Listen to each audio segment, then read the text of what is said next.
That full moon we'll see in the night sky this weekend will seem a whole lot fuller than usual. It's a phenomenon known as a supermoon, which simply means it will look much bigger and brighter than it normally does. If you are a stargazer, a moon gazer, or even a photography buff, this will be a great chance for you. So says our science commentator, Bob McDonald, and he joins us via Skype from Victoria. So Bob, let's start by defining what exactly is a supermoon.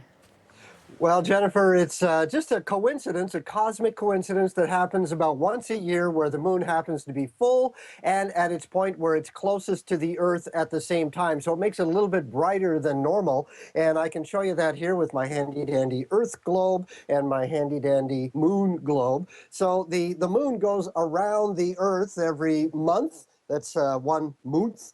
Takes a month to do that. But the moon's orbit is not a perfect circle. Sometimes it's a few thousand kilometers closer, and other times it's a little bit further away. And that will make it appear slightly larger or smaller to the eye. It's only about 12%, which isn't much. You couldn't really notice it with your eye, but it does get a little bit bigger. So if the sun is, say, over in that direction, when the moon is over here, it's going to be full. It'll be fully lit, so it's at its maximum brightest, and it also happens to be closest, so that's what's giving us our supermoon this Saturday.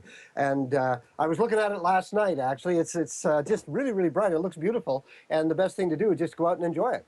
Bob, I know this is pretty rare, but there are other times when we look on the horizon and the moon does seem bigger and fuller than usual. Is that our imagination, or what's going on there?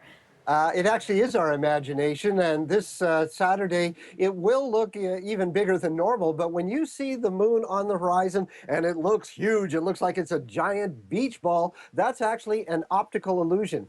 And if you do see that this weekend, it's a good time because the moon will come up just as the sun goes down because they're on opposite sides of the Earth. And when you see it, if you take your arm and just hold it straight out in front of your face and try to pinch the moon with your fingers like this, you will find that the moon is about the size of an aspirin. That's really its size. And then if you wait a little bit until the moon is higher up in the sky and measure it again, it will look exactly the same size. It's because when we see something behind something else, when it's on the horizon, it's behind buildings or it's behind trees or mountains, and we know how big in our mind trees and buildings are. We know they're really large. If the moon is on the other side of that, it must be big if we can see it. So our brain actually enlarges it. It's called the moon illusion. There really isn't a clear explanation for why that happens, but that's an optical illusion that happens all the time. This weekend it'll be just slightly bigger than that illusion normally is. Fascinating. So this weekend with this supermoon, we know that the moon can affect the tides. Does that happen with this one?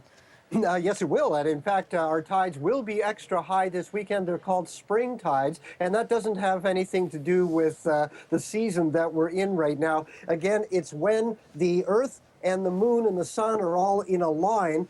We call that a spring tide, which comes from a German word which means spring up. So the tides will be a little bit stronger this weekend, and because the moon is closer, they'll be a bit higher. This is mostly for places like the Bay of Fundy or areas where you have a lot of tidal currents like we have here out in BC. So that the currents will be a little bit stronger this weekend if you're boating in them. When the moon is across from the sun at 90 degrees, that's called the neap tide, and the tides aren't quite as strong. So we do get slightly higher tides this weekend. Well, a lot of people are certainly going to want to capture this in real life or by a photograph. What's your best advice as to viewing the supermoon this weekend then, Bob? Well, actually, I suggest, first of all, don't use the camera doll. Just go out and get romantic with somebody and enjoy the bright light and the romance of a full moon. But if you do have a camera that's an SLR camera where you can open the shutter and leave it open for, say, 30 seconds or a minute, try taking landscape photography. Don't look at the moon itself, but look at the landscape like mountains or fields and do a long exposure, and you will find that you will get a full color picture because the moon reflects sunlight and it reflects all the colors of sunlight. Our eyes don't see that because it's dark for us, so it looks kind of blue, but actually the other colors are there and the camera will see it. And what you'll end up with is what looks like a daytime photo with all the colors in it, but the sky is black. It looks very, very odd. So if you're a photographer, it's an interesting time to take nighttime moonlit photography. Give it a shot. Wonderful information as usual. I'm with you, though. I like the romance night. Maybe it'll be date night then. The best thing to do. Find someone you really care about and just go out and enjoy it. Thanks for this. A science and space expert.